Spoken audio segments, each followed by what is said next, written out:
नमस्कार, माझे नाव प्राप्ती साहेबराव झिरपडे, इयत्ता नववी शाळा कै प्रल्हादरावजी माध्यमिक विद्यालय इस्लापूर. तर आपण आज इयत्ता 9वी मधला पहिला धडा वितरणाचे नकाशे यामधला आपण समगणित पद्धतीचा नकाशा पाहणार आहोत.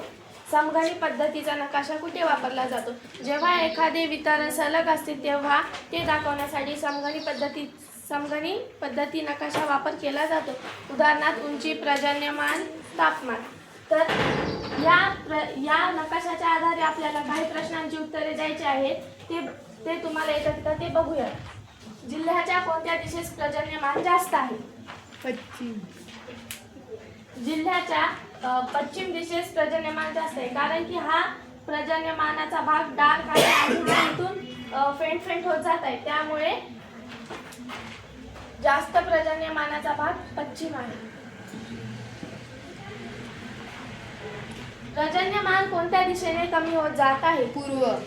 पर्जन्यमान पूर्व दिशेने कमी होत जात आहे, कारण की हा इथून असा कमी होत जात आहे, फेंट होत जात आहे, म्हणून ते पूर्व.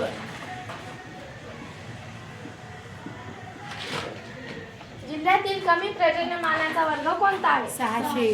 तर आपल्याला इथं वर्ग दिलेले आहेत 600, 1200, 1800 आणि 2400. त्यापैकी आपल्याला कमी पर्जन्यमानाचा वर्ग विचारला आहे, तर कोणता आहे? 600.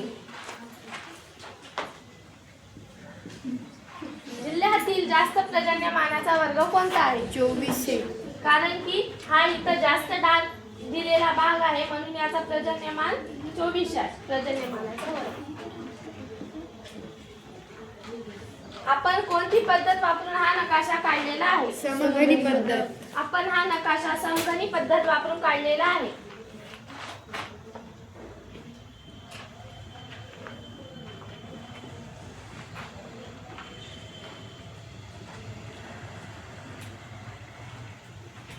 तर आपण हा नकाशा काढून अशी काही माहिती दिलेली आहे आणि प्रश्नांची उत्तरे दिली आहे.